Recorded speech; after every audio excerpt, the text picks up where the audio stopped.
யாழிற்கு வருகை தரும் ஜனாதிபதி நிகழ்வுகளில் நகர மேஜர் மதிவதனிக்கு அழைப்பில்லை. இஷாரா சிப்பந்தியுடன் தொடர்பில் இருந்த நபர் ஆரம்பிக்கப்பட்டுள்ள விசாரணை. அரசியல்வாதிகளின் பெயர்களில் கெகல் பத்தரவின் சொத்துக்கள் ஆரம்பமாகும் விசாரணை. வெளிநாட்டில் சிக்கிய 6 இலங்கையர்கள் அச்சத்தில் சிஐடிக்கு விரைந்த இலங்கையின் முன்னாள் அமைச்சர். ஆஸ்திரேலிய எரிபொருள் நிறுவனம் இலங்கையிலிருந்து முற்றாக விலகல். அதிகரிக்கப்படவுள்ள மின் கட்டணம் வெளியான அறிவிப்பு. கனடாவில் தமிழ் இளைஞன் சுட்டுக் கொலை, துயரத்தில் பெற்றோர். இதுவரையில் 197 எலும்புக்கூட்டு தொகுதிகள் அடையாளம். நாளை மறுதினம், அதாவது செப்டம்பர் 1 யாழ்ப்பாணத்துக்கு வருகை தரும் ஜனாதிபதி அனுரகுமார திசாநாயக்க யாழ் பொது நூலகத்துக்கு விஜயம் செய்து நிகழ்வொன்றில் பங்கேற்க உள்ளார். இந்நிலையில் ஜனாதிபதி பங்கேற்கும் அந்த நிகழ்வுக்கு மாநகர மேயருக்கு அழைப்பு விடுக்கப்படவில்லை என கூறப்படுகின்றது. யாழ்ப்பாணத்துக்கு நாளை மறுநாள் திங்கட்கிழமை வருகை தரும் ஜனாதிபதி அனுரகுமார திசாநாயக்க மாவட்ட செயலகத்தில் கடவுச்சீட்டு அலுவலக திறப்பு, மண்டைதீவில் சர்வதேச துடுப்பாட்ட மைதான அடிக்கல் நாட்டல் போன்றவற்றுடன் பொது நூலகத்தில் நடைபெறும் நிகழ்வு உள்ளிட்ட பல்வேறு நிகழ்வுகளிலும் பங்கு கொள்கின்றார். யாழ்ப்பாணத்தில் ஜனாதிபதி பங்கு பெற்றும் நிகழ்வுகள் தொடர்பான ஏற்பாட்டுக் கூட்டம் மாவட்ட செயலகத்தில் மாவட்ட செயலாளரின் ஏற்பாட்டில் கடந்த 25ஆம் தேதியன்று இடம்பெற்றது. இதன்போது மாநகர சபையில் இருந்து ஆணையாளர் மற்றும் நூலகர் ஆகியோரை மட்டுமே மாவட்ட செயலாளர் எழுத்து மூலமாக அழைத்திருந்தார். இலங்கை தமிழரசு கட்சியை பிரதிநிதித்துவப்படுத்தும் மாநகர மேயர் மதிவதனி விவேகானந்த ராஜாவை அழைக்கவோ அல்லது ஜனாதிபதியின் வருகை தொடர்பில் அவருக்கு அறிவிக்கவோ இல்லை என கூறப்படுகின்றது. அதோடு மாவட்ட செயலகம் புறக்கணித்தமை போன்று ஜனாதிபதி செயலகமும் இதுவரை மாநகர மேயருக்கு எந்தவொரு அழைப்போ அல்லது அறிவித்தலோ வழங்கவில்லை. யாழ் மாநகரின் முதல் பெண்மணியான முதல்வருக்கு யாழ்ப்பாணத்தில் ஜனாதிபதி வருகை தரும் நிகழ்வுக்கு அழைப்பு விடுக்கப்படாமையானது அவரை அவமதிக்கும் செயற்பாடாகவே காணப்படுகின்றது. அதேவேளை கடந்த காலங்களிலும் யாழ்ப்பாணத்தில் நடைபெற்ற அரசு நிகழ்வுகளில் உள்ளூராட்சி மன்ற தவிசாளர்களை தவிர்த்து வந்தமை குறிப்பிடத்தக்கது. கடையம்புள்ள சஞ்சீவ கொலை சம்பவத்தில் தேடப்படும் சந்தேக நபர்களில் ஒருவரான இஷாரா சிப்பந்தியுடன் தொடர்பில் இருக்கும் நபர் ஒருவர் குறித்த விசாரணைகள் ஆரம்பிக்கப்பட்டுள்ளது. நேற்றைய தினம் குறித்த நபர் தொடர்பான விவரங்களை கொழும்பு பிரதான நீதிவான் நீதிமன்றத்தில் சமர்ப்பித்து குற்றப்புலனாய்வு திணைக்கள போலீசார் மேற்கண்ட விவரங்களை நீதிமன்றத்துக்கு அறிவித்துள்ளனர். அதன் பிரகாரம் குறித்த நபர் இஷாரா சிப்பந்தியின் தொலைபேசிக்கு அடிக்கடி அழைப்புகளை மேற்கொண்டுள்ளமை விசாரணைகளில் தெரியவந்துள்ளது. இந்நிலையில் குறித்த சந்தேக நபருக்கு எதிரான விசாரணைகளை முன்னெடுக்கவும் அவரது தொலைபேசி அழைப்பு தரவுகளை பரிசோதிக்கவும் குற்றப்புலனாய்வு திணைக்களத்துக்கு கொழும்பு பிரதான நீதிவான் நீதிமன்றம் அனுமதி வழங்கியுள்ளது. தலைமறைவாகியுள்ள இஷாரா சிப்பந்தியுடன் தொடர்பில் இருந்த மூவர் ஏற்கனவே கைது செய்யப்பட்டு விளக்கமறியலில் வைக்கப்பட்டுள்ளமை குறிப்பிடத்தக்கது. இந்தோனேஷியாவின் யகார்த்தாவில் சமீபத்தில் கைது செய்யப்பட்டு ஹெகல்பத்தர பத்மே மற்றும் பிற ஒழுங்கமைக்கப்பட்ட குற்றவாளிகளால் சட்டவிரோதமாக பெறப்பட்ட பணத்தில் நாட்டில் வாங்கப்பட்ட கோடிக்கணக்கான ரூபாய் மதிப்புள்ள சொத்துக்களை பறிமுதல் செய்ய தேவையான சட்ட நடவடிக்கை எடுக்கப்பட்டு வருவதாக தெரிவிக்கப்பட்டுள்ளது. மேலும் அரசியல்வாதிகள் மற்றும் சக்தி வாய்ந்த நபர்களின் பெயர்களில் சொத்துக்கள் வாங்கப்பட்டுள்ளதா என்பது குறித்து விரிவான விசாரணைகள் தொடங்கப்பட்டுள்ளதாகவும் கூறப்படுகின்றது. இந்த ஒழுங்கமைக்கப்பட்ட குற்றவாளிகளால் சட்டவிரோதமாக கையகப்படுத்தப்பட்ட அசையும் மற்றும் அசையா சொத்துக்கள் தொடர்பான உண்மைகளை நீதிமன்றத்துக்கு அறிக்கை செய்வதாகவும் தொடர்புடைய சொத்துக்களை உடனடியாக முடக்க தேவையான உத்தரவுகளை பெறுவதாகவும் சட்டவிரோத சொத்துக்கள் புலனாய்வு பிரிவு தெரிவித்துள்ளது. இந்தோனேஷியாவில் ஒரு ரகசிய நடவடிக்கையில் கைது செய்யப்பட்டு ஹெகல்பாத்தரபாத்வே கமாண்டோ சாலிந்த உட்பட பல திட்டமிட்ட குற்றவாளிகள் சர்வதேச போலீசார் மூலம் கைது செய்ய சிவப்பு அறிவிப்புகள் பிறப்பிக்கப்பட்டு துபாய், இந்தியா மற்றும் பிற நாடுகளில் தலைமறைவாகி இந்த நாட்டில் பெரிய அளவிலான போதைப்பொருள் கடத்தல், கொலை மற்றும் பிற திட்டமிட்ட குற்றங்களை செய்து வரும் பல நபர்கள் சட்டவிரோதமாக சம்பாதித்த பணத்தில் இந்த நாட்டில் பல அசையும் மற்றும் அசையா சொத்துக்களை வாங்கியுள்ளனர் என்பது இப்போது தெரிய வந்துள்ளது. சட்டவிரோதமாக சம்பாதித்த பணத்தில் வாங்கப்பட்ட சொத்துக்களில் ஆடம்பர வீடுகள், மதிப்புமிக்க நிலங்கள், ஹோட்டல்கள், சொகுசு கார்கள், தங்கம் மற்றும் பல சொத்துக்கள் அடங்கும் என கூறப்படுகின்றது. இந்தோனேஷியாவில் கைது செய்யப்பட்டு திட்டமிடப்பட்ட குற்ற செயல்களில் ஈடுபடும் கும்பல் தொடர்பில் முன்னாள் அமைச்சர் உதய கம்மன்பில வெளியிட்டதாக கூறப்படும் உண்மைக்கு புறம்பான கருத்துக்கள் சமூக ஊடகங்களில் செய்திகளாக பரப்பப்படுவது தொடர்பில் குற்றப்புலனாய்வு திணைக்களத்தில் முறைப்பாடு செய்யப்பட்டுள்ளது. பிவுதுர்ஹெல உருவிய கட்சியின் பிரச்சார செயலாளர் இன்று குற்றப்புலனாய்வு திணைக்களத்தில் இந்த முறைப்பாட்டை செய்துள்ளார். இதன் பின்னர் ஊடகங்களுக்கு கருத்து தெரிவிக்கின்ற பொழுது அவர் இவ்வாறு தெரிவித்திருக்கின்றார். இது தொடர்பில் அவர் மேலும் தெரிவித்திருப்பதாவது, குறித்த பதிவுகள் முன்னாள் அமைச்சர் உதய கம்மன்பிலவின் பெயரில் உண்மைக்கு புறம்பாக வடிவமைக்கப்பட்டு பிரபல சிங்கள ஊடகத்தின் சின்னத்தில் இந்த செய்திகள் வெளியிடப்பட்டு பரவலாக பரப்பப்பட்டுள்ளது. இந்த செய்திகள் முன்னாள் அமைச்சரின் சுயமரியாதைக்கு தீங்கை ஏற்படுத்துவதுடன் அவரின் இறைமைக்கும் பங்கத்தை ஏற்படுத்தியுள்ளது. இது தொடர்பில் உரிய விசாரணைகளை மேற்கொள்ளுமாறு முறைப்பாட்டில் தெரிவிக்கப்பட்டுள்ளது. இவ்வாறான திட்டமிடப்பட்ட செயற்பாடுகள் மக்கள் மத்தியில் அவர் தொடர்பில் நம்பிக்கையினங்களை ஏற்படுத்தலாம். இதற்கு பின் இயங்கும் குழு தொடர்பில் விசாரணைகளை மேற்கொள்ள கோருகின்றோம் என தெரிவித்துள்ளார். ஆஸ்திரேலிய எரிபொருள் நிறுவனமான யுனைடெட் பெட்ரோலியம் நிறுவனம் நாட்டிலிருந்து முழுமையாக விலகியுள்ளதாக தகவல்கள் வெளியாகியுள்ளன. இலங்கை கனியவள கூட்டுத்தாபனத்தின் முகாமைத்துவ பணிப்பாளரை கோடிட்டு ஆங்கில ஊடகம் ஒன்று யுனைடெட் பெட்ரோலியம் நிறுவனம் இலங்கை சந்தையில் இருந்து முழுமையாக விலகியதாக குறிப்பிட்டுள்ளது.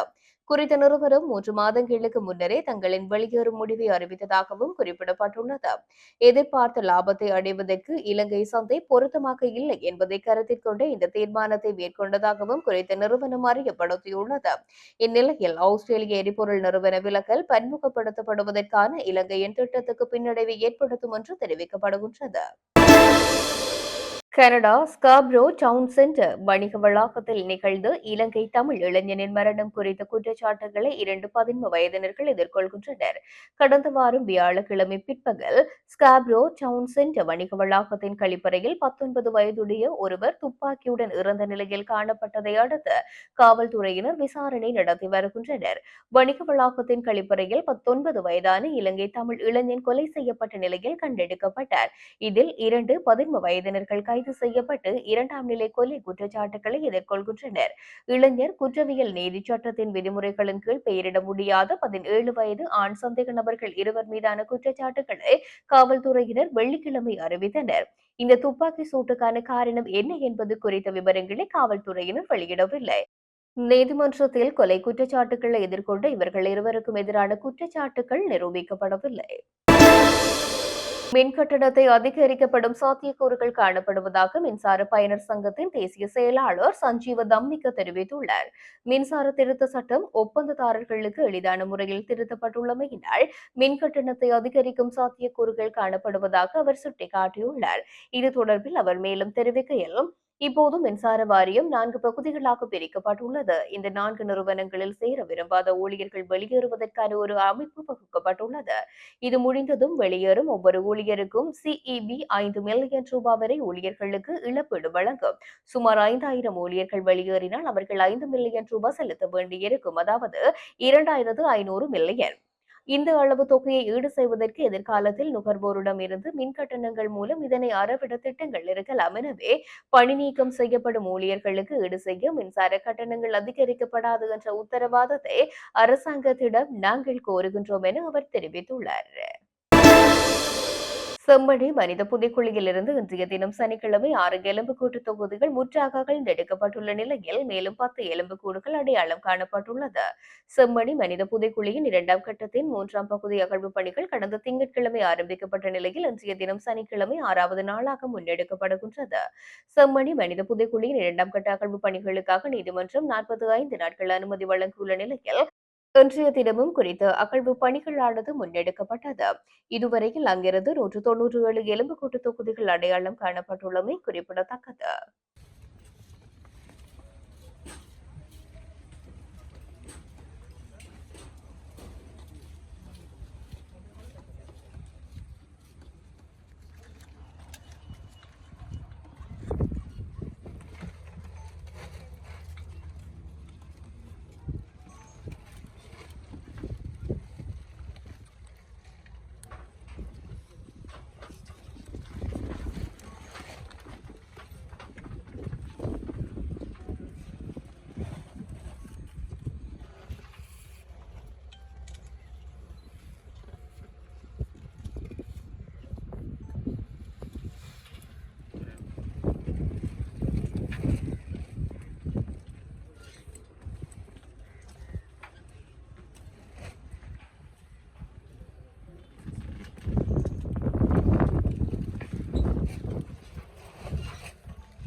சின்ன தூர்னா அது களியாக இது சறுக்கிட்டாங்க சறுக்கிட்டாங்க.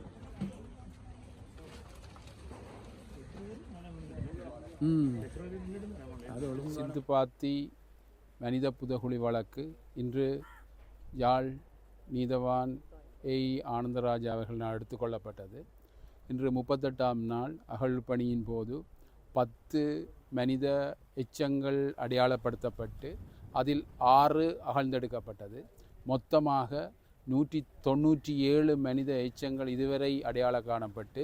இத்துடன் யாழ் டிவியின் இன்றைய செய்திகள் நிறைவு காண்கின்றன. நன்றி.